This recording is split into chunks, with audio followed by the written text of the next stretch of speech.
Emikolo gy'olunaku lwa Tarehe Sita olukwatibwa buli mwaka ng'ennaku z'omwezi 6 omwezi ogwokubiri. Entebe bannamagye bakedde kulongoosa bifo eby'enjawulo okubadde akatale k'omu Kituulu ak'okubayita ababiri n'ebifo ebirala kw'ossa okukola ensiisira z'ebyobulamu mu bitundu eby'enjawulo.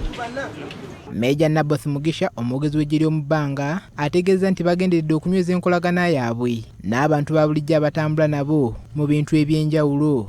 Abantu be mazzi ffe tuli byennyanja ng'ekyane bwe tusobola kuwangaalira bweru w'amazzi naffe bwe tasobola kuwangaala nga tetulina abantu mujje tusanyukira tukuze ebikujjuko ffenna ku entebe ku Mayor's Garden. Lieutenant Colonel Dr. Asika tulina obuhingiro akuliddemu enteekateeka y'olusiisira lw'ebyobulamu ategeezezza nti bakizudde ng'endwadde z'omugejjo bwe zongedde okusensera bannayuganda bw'atyo n'abakubiriza okwettanira okukola dduyiro. Tusanze non-communicable nazo nga zeeyongera nnyo na leero wano zezisinze ate kiva ku population eyo abantu aboolaba. Ehima mu Kaseese abajaasi ba UPDF nayo bakoze obulungi bwansi ne bayonja ekitundu kino ng'akabonero ak'okwebaza abantu b'omu kitundu kino okutambula nabo.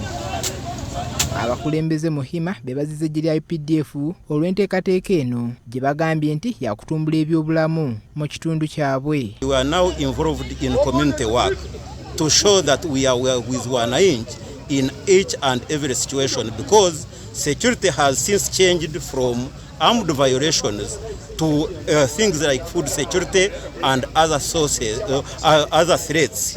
Tuyambibwa ne galongoosa buli kanyomero konna. Kale abaluganda bakubiriza bakwissaayo n'abantu ba Katonda mwenna omuntu omulamu yaweereza Katonda, omuntu omulamu yasinza Mukama. Mujje tukeberebwe endwadde tuzimanye zulina batujjanjabe n'okumanya ekyokukolera omubiri gwo. Kati nziza okulaba okunkeberamu balabe buva ku ki.